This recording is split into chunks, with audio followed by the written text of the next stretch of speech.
আজ আমি বানাচ্ছি আলু দিয়ে চিংড়ির একটা অসাধারণ স্বাদের রেসিপি। এটাকে আমরা চিংড়ির ঝোল বলি। গরম গরম ভাতের সাথে এই চিংড়ির ঝোলটা ভীষণ ভালো লাগে আর তৈরি করা খুব সহজ।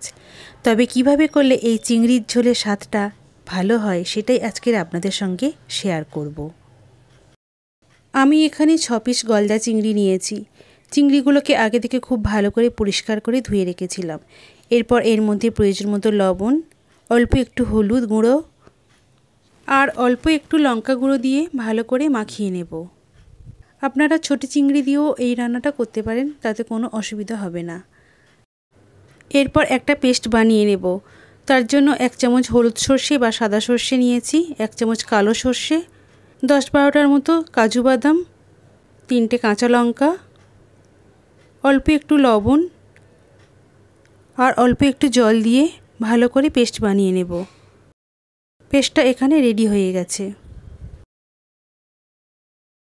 এরপর কড়াতে সর্ষের তেল কিছুটা দিলাম। তেলটা গরম হয়ে গেলে এর মধ্যে আমি চিংড়ি মাছগুলো দিয়ে দিলাম। চিংড়িগুলো তেলে দেওয়ার পর মিডিয়াম টু হাই ফ্লেমে চিংড়িগুলোকে ভেজে নিতে হবে। বেশি ভাজবার দরকার নেই, কারণ বেশি ভাজলে চিংড়িগুলো শক্ত হয়ে যাবে।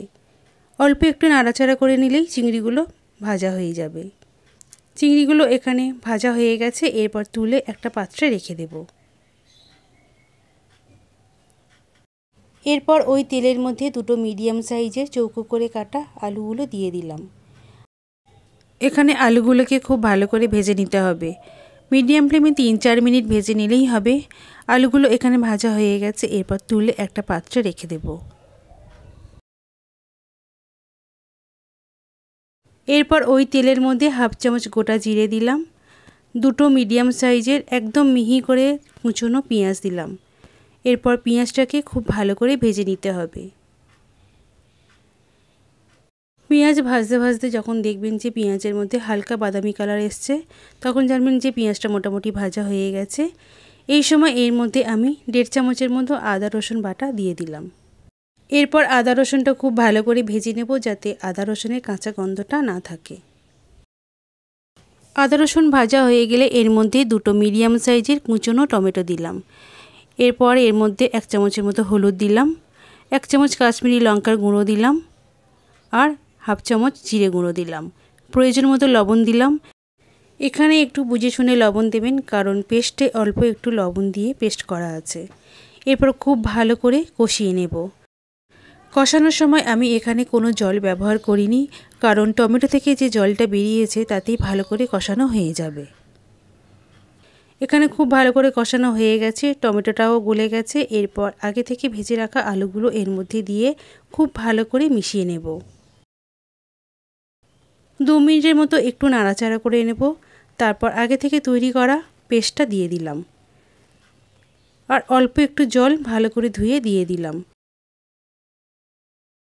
এরপর আরও 2 মিনিট খুব ভালো করে কষিয়ে নেব। খুব ভালোভাবে এখানে কষানো হয়ে গেছে। দেখুন তেলটা ছাড়তে শুরু করেছে। এরপর এর মধ্যে প্রয়োজন মতো জল দিয়ে দিলাম। জল দেওয়ার পর একবার ভালো করে নেড়েচেড়ে দিতে হবে। এরপর আলু সিদ্ধ হওয়া পর্যন্ত অপেক্ষা করব। আলু এখানে সিদ্ধ হয়ে গেছে। এরপর আগে থেকে ভেজে রাখা চিংড়িগুলো এর মধ্যে দিয়ে দিলাম। চিংড়িগুলো দেওয়ার পর বেশিক্ষণ ফোটানো যাবে না, কারণ চিংড়িগুলো বেশিক্ষণ ফোটালে শক্ত হয়ে যাবে। লো টু মিডিয়াম ফ্লেমে 4 থেকে 5 মিনিট ফুটিয়ে নিলেই হবে। 5 মিনিট ফুটিয়ে নেওয়ার পর সবশেষে এর মধ্যে কিছু কুচনো ধনেপাতা ছড়িয়ে দিলাম। ধনেপাতাটা খুব ভালো করে মিশিয়ে নিলাম। তৈরি হয়ে গেল দারুণ স্বাদের চিংড়ির ঝোল। তাহলে আপনারাও বাড়িতে ঠিক এইভাবেই তৈরি করে দেখুন। আশা করি আপনাদেরও ভালো লাগবে। আজকের রেসিপিটি কেমন হয়েছে প্লিজ কমেন্টে জানাবেন। যদি ভালো লাগে তাহলে একটা লাইক ও শেয়ার করবেন। আমার চ্যানেলে নতুন হলে সাবস্ক্রাইব করার অনুরোধ রইল। পাশে থাকা বেল আইকনটিতে ক্লিক করে রাখবেন, কারণ আমি যখনই কোনো নতুন ভিডিও দেব খুব তাড়াতাড়ি আপনাদের কাছে পৌঁছে যাবে। আজ এই পর্যন্ত। সুস্থ থাকবেন, ভালো থাকবেন। ধন্যবাদ।